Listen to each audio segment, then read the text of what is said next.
An unfortunate fact that Katherine wasn't exactly known for her investigative skills. At least, not her subtle investigative skills. Taking that into consideration, she decided to give Bastian one more chance to explain the sudden surge of council meetings he'd been forced to preside over before taking matters into her own hands. Despite the meetings steadily increasing in number over the past month, the length they lasted seemed to be decreasing, with the latest one only lasting an hour. Katherine wasn't sure whether the shorter meetings meant that Bastian and the council were getting closer to finding a solution to whatever it was that was bothering them, or if Bastian was simply growing more and more riled at the lack of a solution. Judging by the moods he often returned home in, Katherine thought it safe to assume that the second scenario was closer to the truth. Either way, she figured that if the pattern held true, he'd be home sooner rather than later. After pulling on a pair of jeans and throwing a 3/4-sleeved shirt over her head, she managed to drag herself out of the bedroom and into the kitchen. After all, the sun was up now, and even if no other sane person was, she knew that Caleb probably would be, making himself busy in the kitchen as usual.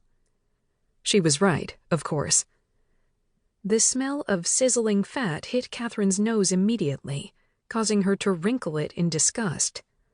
Caleb was frying what looked like a couple dozen strips of bacon on the stovetop, and the heavy aroma of grease permeating the air made her stomach churn.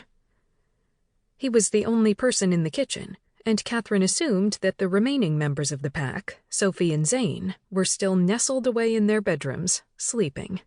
Like normal people. "Good morning, Katherine." Caleb greeted her cheerfully, waving at her with the spatula he was wielding and completely oblivious to her reaction to the nauseating smell emerging from the stovetop.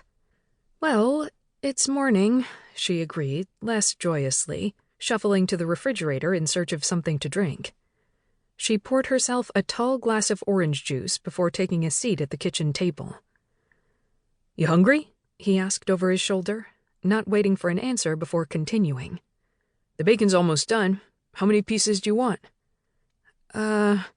She was saved from having to answer by the sound of the front entryway bursting open, double doors banging against adjacent walls. Both she and Caleb startled at the sudden noise, and their attention was immediately directed to the source of it. She took in the forms of Bastian and Marcus, freshly back from the council meeting. They were home even earlier than Katherine had anticipated. She caught sight of the dark expression cast across Bastian's face. When he spotted her, however, he quickly attempted to disguise it, forcing the wrinkles of his brow to smooth over and his snarl-like frown to lift into something more closely resembling a grimace as he nodded at her. Marcus, ignoring the tension radiating off the man completely, he was probably used to it, took the time to offer Katherine a leer before grabbing a half-dozen pieces of bacon from the pile Caleb had cooling on a plate and shoveling them into his mouth. Then he headed up the stairs, presumably in a bid to catch some more shut-eye. Ignoring Caleb and how she could see him watching her with concern out of the corner of his eye, Katherine approached Bastian, who'd opened the fridge and was busy pouring himself a glass of milk. "You okay?" she asked quietly when he'd finished guzzling it down. He spared her a glance before returning the gallon of milk to the fridge, eyeing its contents like he was searching for something, not just blatantly avoiding her gaze. "Fine." There was that word again. Fine. Katherine narrowed her eyes, crossing her arms over her chest as she fought the urge to fidget. "So the meeting went well?" she pressed. "Yep." She pursed her lips at the one-word answer, fighting, and she suspected failing, to hide her irritation. "What was it about?" she finally outright demanded. Bastian shut the refrigerator door, turning to look at her. Despite the frown tugging at his mouth, his hands were gentle as they insisted on taking and holding onto one of hers. "Nothing you have to worry about." Katherine snorted, pulling her hand out of Bastian's grasp.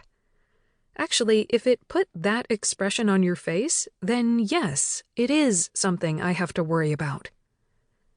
Bastian shook his head, undoubtedly about to deny the accusation.